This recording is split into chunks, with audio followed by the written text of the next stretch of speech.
pastor. Tell us who you are. I'm Pastor Shelley Gehring.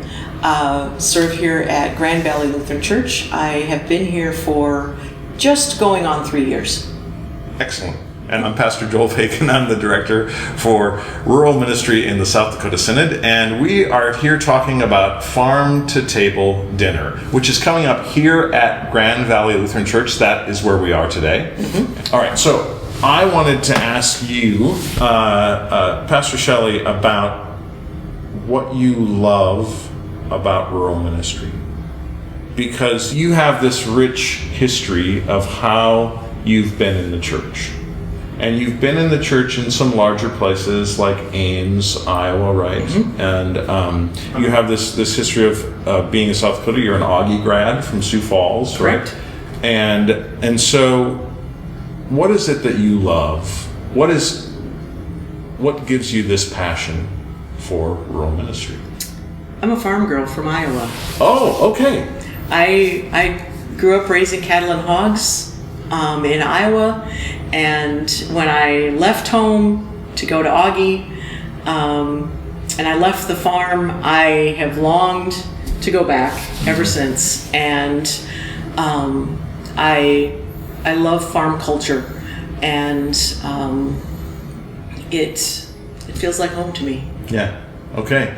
So there's this false perception that rural ministry, that small town ministry, is undesirable. Some people actually think that's true, and so I think it's really helpful to meet people who find that this is their call. Mm-hmm. That it's not just that I can do ministry anywhere, which you can because you've done ministry in larger places, right? Yeah.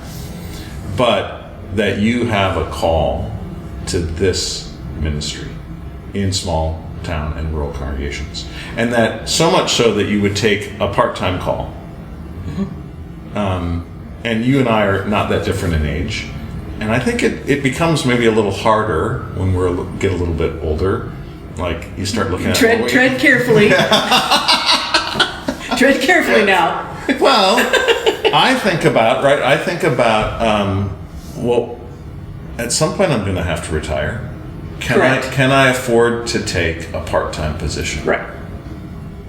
And yet, call is call. Mm-hmm. And part of your experience here, right, is that now you are their first full-time mm-hmm. pastor. That you stepped into this call, part-time position, and yet. Right. With no expectation that it would be anything but part-time. Right. Right. Exactly right. I think. Our small rural congregations are unique in that they are strongly connected to the land. Mm-hmm. They are strongly connected to the ebb and flow of the seasons. Mm-hmm. And I'm a gardener. I'm a person that loves the outdoors. I am a person that that's just always been a place where I find myself. And when I interviewed here at Grand Valley, I was asked the question, would I be comfortable hanging out with a bunch of farmers? Yeah.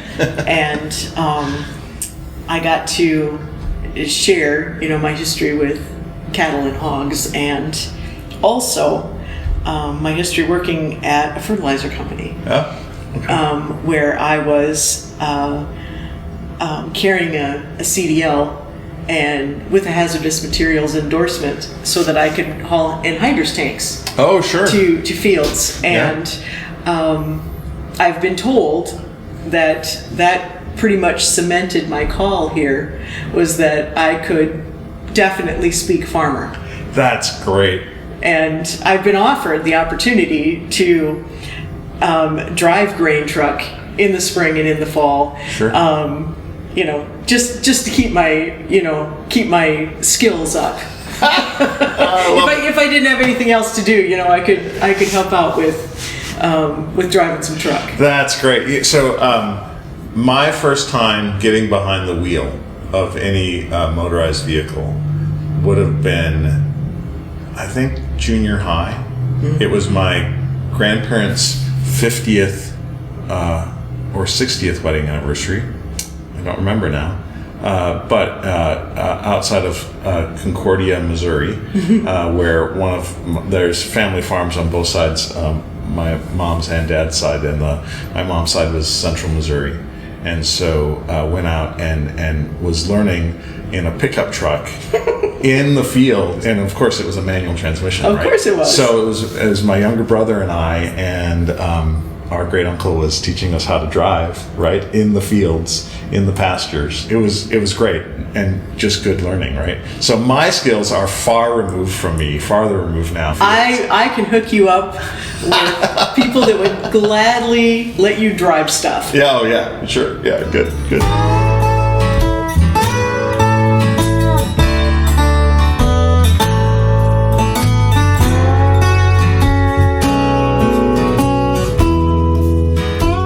I want to make sure I get this history right. Okay. Congregation started in a schoolhouse that's a mile through the cornfield. Mile through the cornfield to the northwest from here. Okay. When it's beans and not corn, you can see it from the parking lot. But in the years when they're growing corn, it gets lost. And that was late 1800s? Yes. I believe 1894 was the year that the first, quote, ladies' aid gathered at the schoolhouse. And it was at the impetus of course, moms and grandmothers, that a church needed to be established here.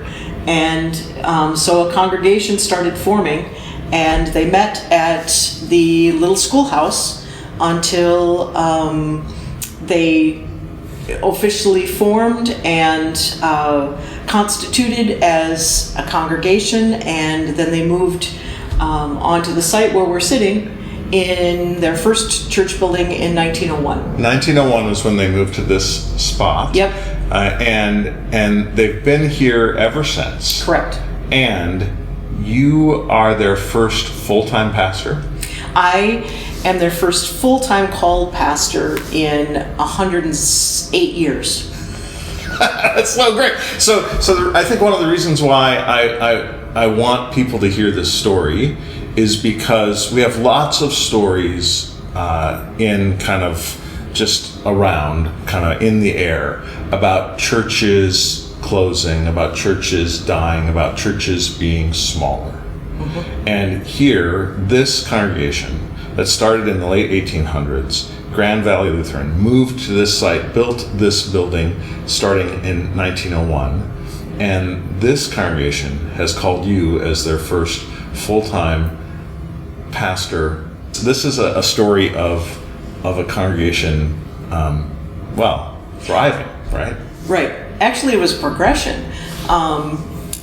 When previous Pastor Lance Lindgren, succumbed to COVID in one of the first waves that came through South Dakota, he was serving here as a retired pastor under contract, so he was very part-time. He covered worship services on Sundays. He would do the occasional wedding and funeral, and he would teach confirmation. Otherwise, the congregation covered everything on their own. Yeah. And in their first conversations with the Synod office after Pastor Lindgren died was, we'll need your help in finding a new contracted pastor. And Pastor Renee said to them, well, why are you only looking for a contract pastor? Why wouldn't you call a part-time pastor? Okay. And they, had to get their head around the idea, wow, we could call a pastor. And so they did the work. And they did, they followed Pastor Renee's leadership and had all the conversations and really took a leap of faith. They weren't sure how they were going to swing it financially, but they really felt like this was the step they needed to take. And so they went through the call process, and I ended up being called here. So you started off as a part-time position. Correct. And then a year ago, conversation ensued, and decided that the work that we were undertaking as a congregation and our hope for the future warranted full-time status. And so last year on the 17th of September, congregation held a meeting, and they voted to extend my call to full-time. Again, not really quite sure how they were going to swing this, but knowing confidently that this was what God was calling them to do, they went with it, and we have had a fabulous year this last year, and we've grown in membership, and we have great enthusiasm for everything we try. So, Yeah. That's just great. And that's I think the stories that we want to hear. We also want to hear the stories of hardship. But as we walk together as Synod to share these stories in kind of really open, authentic ways, I think that's really powerful. I think the story here of Grand Valley is really powerful.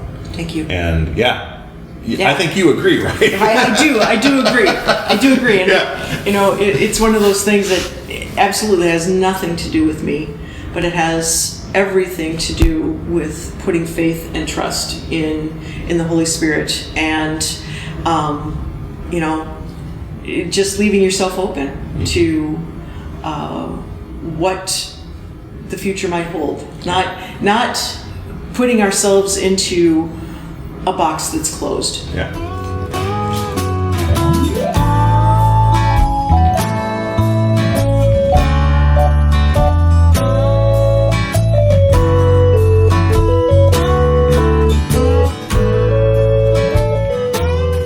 I want to ask about Grand Valley being the first congregation to receive a STAR grant. And STAR, again, is small town and rural congregations here in the South Dakota Synod. And so 2 years ago, there was the first Farm to Table dinner, and that was fundraising for the small town and rural congregations, and it was the source for these STAR grants. And your congregation, Grand Valley Lutheran, was the first recipients of a STAR grant about 2 years ago. Is that right? About a year ago. Oh, a year ago. Okay, all right. Actually, not quite a year. Yeah. When Pastor Alan Blankenfeld started as rural ministry liaison, there was no funding source. Right. And so the first Farm to Table event, and then the second one up at Bergen Lutheran last summer, a goodly portion of that fundraising was going to support his position within the Synod, correct? Exactly right, yeah. And so what's changed now in the last year is that we have this funding from this Lilly grant. So the Lilly Foundation has provided some funds, which means that all of the money raised at the Farm to Table dinner this year is going to go directly to congregations that have a need.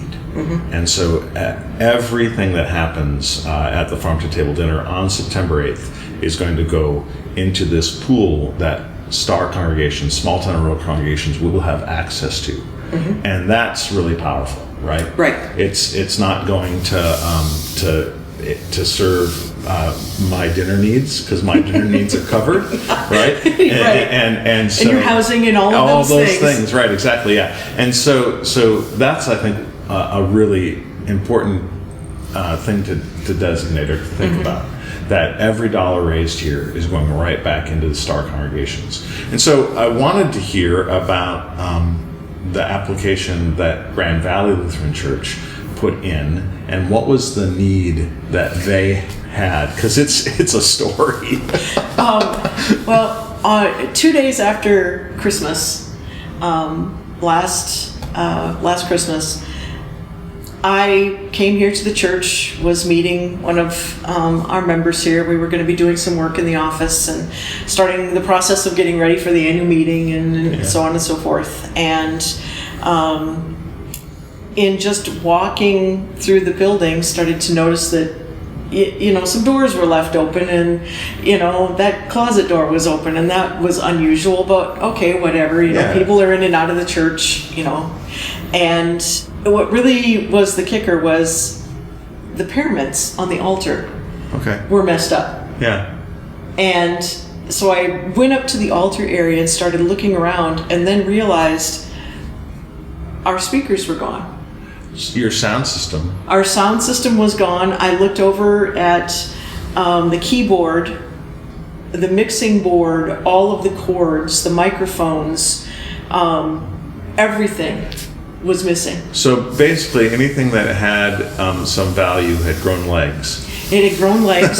So then I started to really pay attention. And I called our musician, said, did you have something that you were doing? I just noticed that the speakers weren't here. And she said, I didn't do anything around Christmas time this year. And I said, then I think we've been robbed. And so then she said, well, go and look at the back door.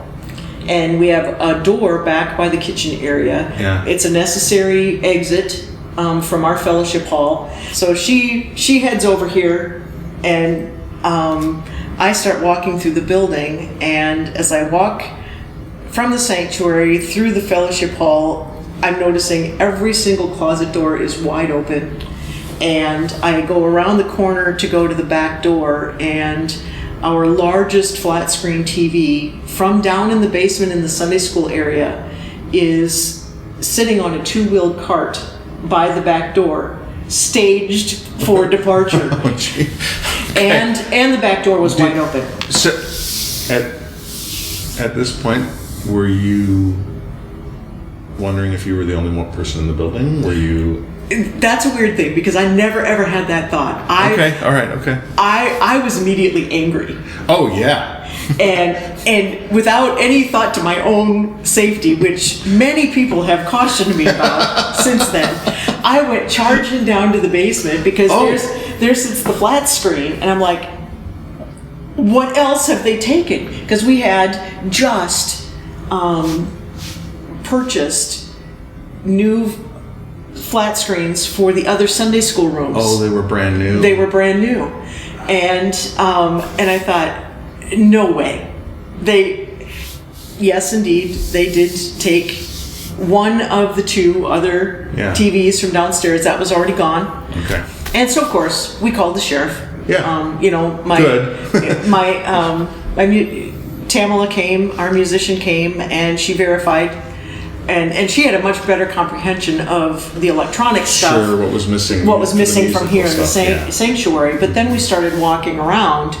So you call the sheriff comes over, and what happens next? We hadn't touched anything. Right, we had left it, so that the sheriff could see it as it was. And the sheriff determined the same thought that we had already had, that it appeared that they were coming back. Okay. That they figured, after Christmas, out in the country, no one was going to be in and out of the church much in the next, few days. And so the Lincoln County Sheriff set up a little operation here in our church, and had deputies planted and staked out. And sure enough, the robbers came back and tried to get in. The sheriff had relocked the back door. Sure. And they tried to get in, couldn't, got spooked, drove off. But because the deputies were watching, they were able to apprehend them. And it's been a process of hearings and trials, and we still have one coming up. There were three individuals. So, and this is maybe the heartbreaking piece of this a little bit, is you had, if I remember correctly, you had about $5,000 stolen. Correct. and your replacement value, Yeah. $5,000. and your deductible for your insurance is $5,000. And so, Grand Valley Lutheran Church applied for a STAR grant. About that same time that we were going through this, the first opportunity to apply for STAR grants became available, and so I went to the council because through the Synod e-news learned that brand new, there's this grant money available. Went to my council and said, what do you think? Largest grant that they're offering is $5,000, and we would no longer be talking about fundraising to be able to replace all of our electronics. Right. And council was all on board right away, and so we filled out the application and told our story, and we're blessed to be the congregation that received the first ever STAR grant. Yeah, right. And that's the power of Synod together, of when a congregation has this need. And sometimes it can be a tragedy like this, like a robbery. It can also be a tragedy like flooding. Correct. Because now, here in the Canton area, we've all had flooding, right? Right. And of course, it doesn't just happen, in the Canton area. It happens all. But these STAR grants can also be utilized for growth potential, for whatever. And it's really broad. Right. I heard a couple of other congregations who applied that were granted STAR monies. One of them was in a really small community, and I don't remember the name of the community, but they had a group of young people that really wanted to go to the youth gathering. Right. But because of the size of their community, they quickly saturated in their fundraising efforts. Yeah. And so in the hopes of being able to make it to the youth gathering, they submitted a STAR grant. And unusual circumstances for that congregation, but here's an opportunity for these young people to have just an amazing faith growth experience, and they got a STAR grant to be able to go to the youth gathering, which I just thought was totally awesome. And then there was another congregation that they were calling a pastor, and they had waited for a long, long time, and they had found a pastor that was really excited about coming to their little rural community, their little rural church, but the congregation just didn't have the means by which to move them from states away. Oh, sure, right. In a moving van, blah, blah, blah. And so they applied for a STAR grant, and it helped them get a pastor moved to their congregation. So I think, there's, the sky's the limit as to creative ways that a STAR grant can help small rural congregations meet unusual needs. Right. Okay. That's great. One of the funding sources for these STAR grants is the Farm to Table Dinner. Correct. And Grand Valley Lutheran Church, as one of the first or the first recipient of a STAR grant, is the place where we are hosting this dinner. You all are hosting this dinner. Yes, we are. On September 8th. And the funds that are raised go right back into these grants, allowing these kinds of resources for these STAR congregations. So September 8th, it's going to be here at Grand Valley Lutheran Church, and it's going to be, we had an opportunity with Chef Peter to taste the menu. From Sioux Valley Grill, downtown Canton. Downtown Canton, Sioux Valley Grill, providing the meal, and it's really good. It's really, really good. It's really good. And so you can sign up via the South Dakota Synod website. A ticket is $100, And if you would like to sponsor a whole table, seating of 8 around a table, then you get to pick who you have dinner with, is $850.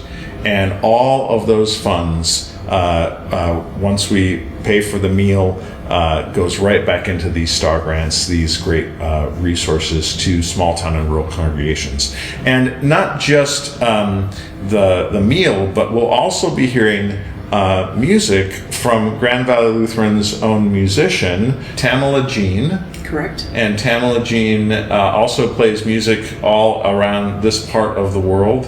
And so she's going to be gracing the dinner with her music. And there's going to be a live auction, right? Correct.